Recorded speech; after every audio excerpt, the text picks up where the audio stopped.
Merci beaucoup d'avoir la parole aussi rapidement. Et je suis sincèrement désolé de déranger le protocole et le déroulement de l'agenda. Il est vrai qu'aujourd'hui, nous avons plusieurs activités qui s'entrecroisent et ça me permet aussi en même temps d'excuser l'absence de M. l'ambassadeur qui aurait souhaité venir lui-même. Mais à ce moment même, il y a un point presse autour de l'appui budgétaire et du programme d'appui budgétaire qui est en cours et donc je me suis éclipsé pour quand même venir à cet atelier qui nous tient bien évidemment beaucoup à cœur. Donc je passe le protocole, j'entre tout de suite dans le vif du sujet. Je salue quand même la présence nombreuse. On m'avait annoncé des chiffres avant, j'avais très sincèrement la difficulté à croire, mais j'avoue Anne, mon tort, donc tout le monde est là, donc c'est une excellente nouvelle. Il a déjà été souligné que l'audit qui nous réunit aujourd'hui fait partie intégrante bien évidemment du programme cadre de réforme de l'État, piloté par l'OMRH. Ce programme nous réunit souvent, ce coordonnateur, de ce temps-ci, et c'est une excellente nouvelle. Donc ça veut dire que les choses avancent, ça veut dire qu'il y a des activités qui se mettent en place, et ça veut dire aussi que nous avons de la matière pour discuter et pour avancer. De la matière, il y en a, vous l'avez vu déjà à travers d'autres audits pour ceux qui étaient présents, mais vous l'avez vu encore une fois aujourd'hui en termes de quantité d'informations à digérer. Comme je l'ai évoqué tout à l'heure, cet audit s'inscrit dans un travail plus vaste. Plusieurs audits ont été effectués ou sont en cours et sont financés par le programme d'appui budgétaire de l'Union européenne, qu'on appelle en très bon français aussi le State Building Contract, ou le SBC. Faire un audit, mesdames, messieurs, c'est bien évidemment un travail très fastidieux qui demande un investissement important en temps, un sens de détail aigu et une capacité pour réunir différents services, différents intérêts et visions. Je crois que ce dernier point vaut d'autant plus pour le ministère de la Planification et de la Coopération externe. Et donc, je veux d'abord saluer le MPCE d'avoir pu effectuer en bonnes conditions ce travail et cet audit. Et bien évidemment, je dois remercier et féliciter l'équipe d'experts, et en particulier Anne, pour avoir mené à bien ce fastidieux travail. C'est un point qui vaut d'autant pour le MPCE parce que c'est peut-être parmi tous les ministères qui ont été visés par les audits le moins vertical, si je peux le dire comme ça. Et il a une vocation, vous l'avez discuté déjà, d'être horizontal ou encore mieux transversal. Et donc, je crois que la diversité de l'auditoire aujourd'hui en témoigne en soi. Le thème du séminaire qui a été fixé s'appelle « Planification stratégique et coopération externe au service d'Haïti 2030 » n'est pas choisi par hasard. Je le renomme parce qu'il lance tout d'abord un regard vers l'avenir, mais il part aussi du principe d'aller au-delà d'une plus grande efficacité de l'État. Et il est important, et c'est peut-être le premier message que je voulais livrer aujourd'hui, il touche aussi au concept qui est beaucoup plus large de l'efficacité des politiques publiques.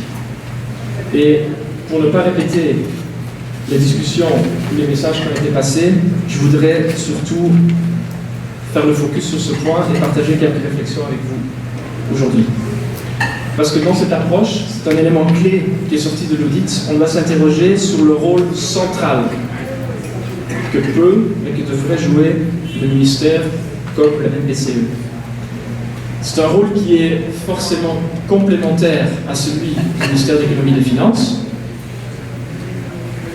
Bien évidemment, d'autres acteurs qui sont impliqués, mais c'est un rôle complémentaire que ces deux ministères doivent jouer dans le processus de mise en œuvre, de suivi et d'évaluation des politiques publiques.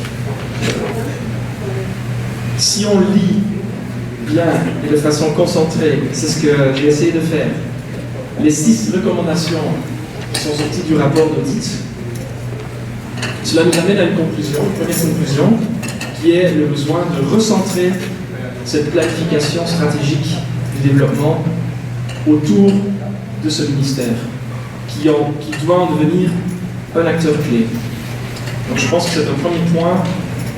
Si ça a été souligné, tant mieux. Si ça n'a pas été le cas, je voulais le refaire ici. Cependant, il est important de rappeler qu'il y a 4 dimensions fondamentales qui viennent avec tout processus de mise en œuvre de politique publique. C'est d'abord l'efficience de la gestion des ressources, c'est la qualité de son investissement, c'est l'efficacité de l'aide au développement qui vient l'accompagner, et automatiquement, on parle aussi des résultats de ce développement. Et c'est dans cette perspective, et au-delà de seulement l'audit qui a été effectué aujourd'hui, qu'il me semble très important de bien analyser les rôles et les missions que chaque acteur doit jouer dans cette histoire. Donc, plusieurs acteurs doivent être impliqués dans un système de planification stratégique de l'État, et il est vrai qu'en même temps, il y a un rôle clé de catalysateur que devrait prendre le MPCE. Et donc, le point d'entrée pour bien répondre à cette question d'imbrication finalement de ces 2 ministères, ce serait d'avoir le courage, répondre à la nécessité de bien décortiquer le rôle de ces 2 ministères-là. C'est un deuxième message que je voulais passer aujourd'hui. Quand on cible le résultat qu'on souhaite obtenir à travers les politiques publiques, on parle d'allocation optimale des ressources, on parle d'efficacité, on parle d'impact, on parle finalement de développement. Et je crois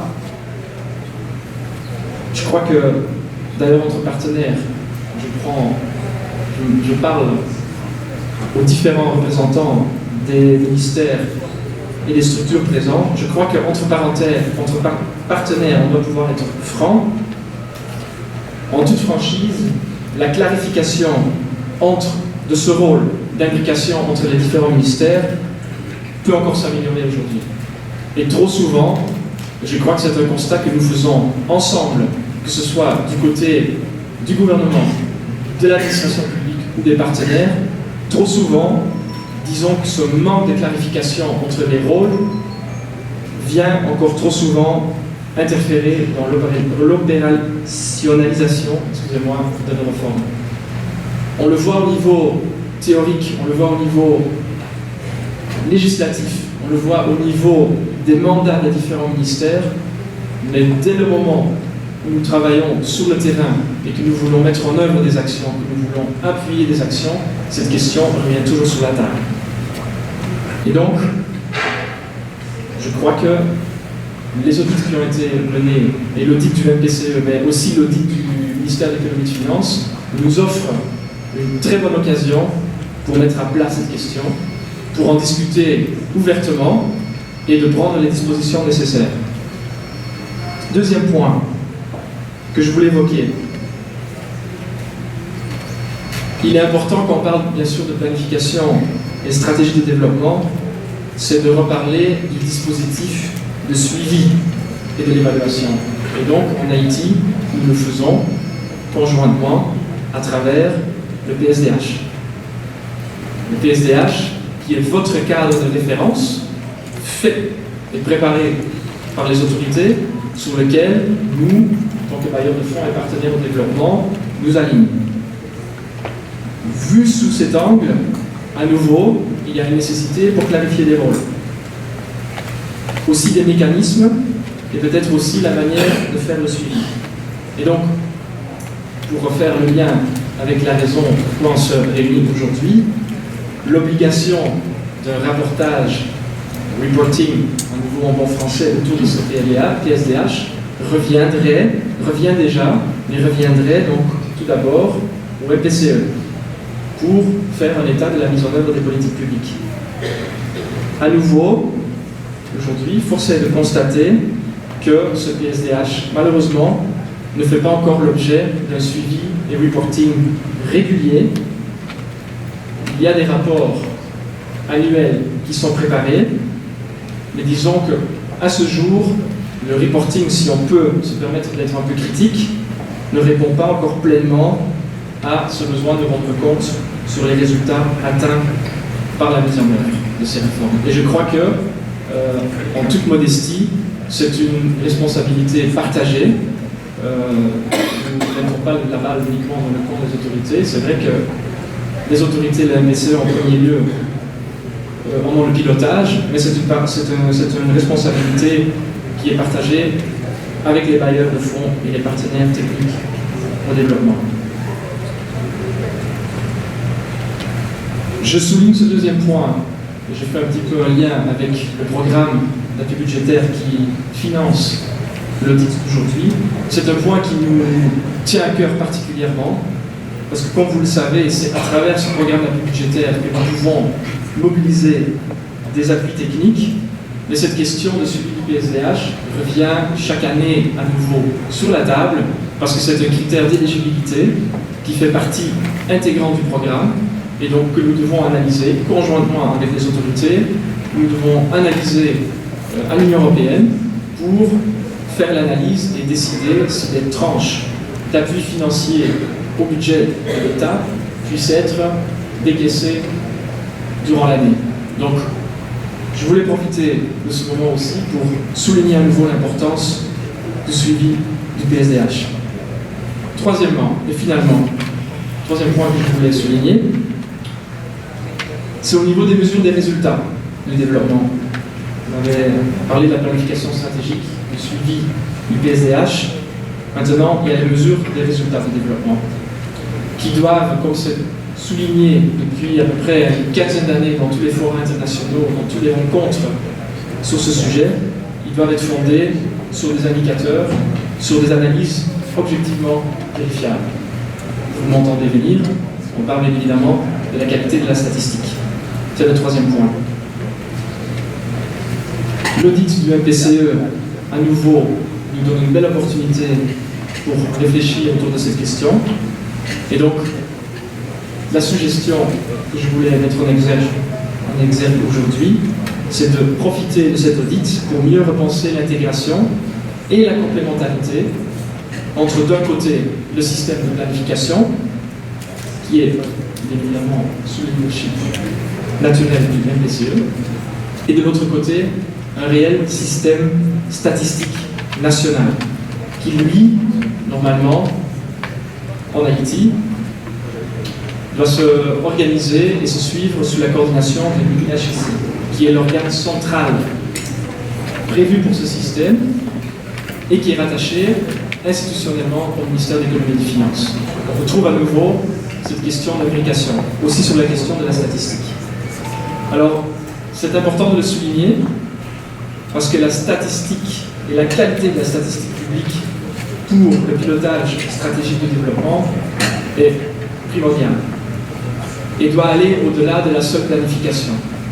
Trop souvent aujourd'hui, la statistique peut être perçue comme une partie intégrante de cette planification, et donc là aussi on trouve un besoin de clarification qui doit se faire entre les deux structures. Parce que pour pouvoir bien préparer la planification stratégique, il est important d'avoir un système indépendant qui fournit des statistiques de qualité pour ensuite nourrir cette stratégie de planification. Et donc, je crois qu'avec l'adoption en octobre dernier du fameux décret, dont je ne prononcerai pas le titre parce qu'il est très long, mais disons qu'on peut le résumer comme le décret qui organise les lois de finances, et maintenant vous savez à quel décret je fais référence, crée un nouveau paradigme budgétaire et crée les conditions pour travailler d'une manière beaucoup plus axée sur les résultats et les performances. Et donc cette question, d'un côté de planification, mais de l'autre côté de statistique, revient automatiquement à nouveau sur la table.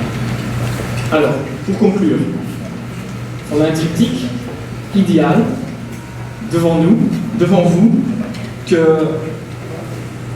le chemin de développement pourra développer d'ici 2030, pour reprendre l'objectif que vous vous êtes fixé, qui connaît donc, en fait, c'est un triptyque. Il connaît 3 pôles essentiels. Il y a la planification stratégique, conduite par la BCE, je me répète, avec un rôle clarifié, idéalement, avec le ministère de l'économie et des finances. Deuxièmement, un système de statistiques nationales indépendant et de qualité, tant qu'à faire. Et un troisième pilier, on n'en a pas parlé, on n'en parlera pas aujourd'hui, c'est ce qu'on appelle souvent le pilier macrofinancier. Avec ces 3 piliers, l'État haïtien, j'en suis convaincu, aura les conditions optimales pour attaquer les défis que vous vous êtes fixés. Et donc, on retourne automatiquement au titre de ce séminaire qui vise l'obtention de ces défis en 2030. La bonne nouvelle, ce sont mes derniers mots, c'est que à travers les audits, que ce soit celui du ministère de l'économie et des finances, que ce soit celui du MPCE, que ce soit à la limite celui de l'éducation, de l'intérieur, des affaires étrangères, et j'en oublie un, justice, merci beaucoup, nous donne, et vous donne, mais nous donne surtout ensemble, une quantité gigantesque d'informations, un nombre dont la liste est très longue, vous l'avez vu à travers la présentation, de points qui méritent encore à être clarifiés, où il y a des réflexions à faire, où il y a du travail à faire. Je veux dire, ce n'est pas une question de travail de mois, mais très probablement d'années. Mais la bonne nouvelle, c'est que les informations sortent, ils sont sur la table, et on vous encourage à les saisir pleinement. Et pour terminer sur une note d'encouragement, bien évidemment, mais ça vaut la peine de le répéter, l'Union européenne sera à vos côtés, comme je suis convaincu les autres bailleurs de fonds aussi, pour vous accompagner sur cette route. Je vous remercie.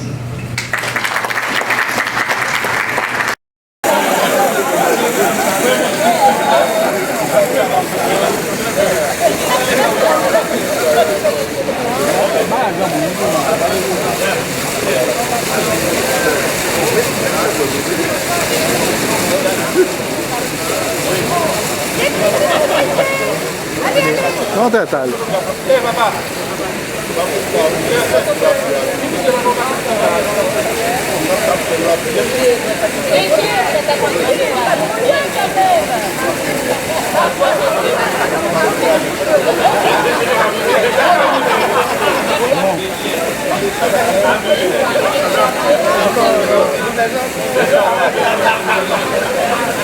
Hadi ne var?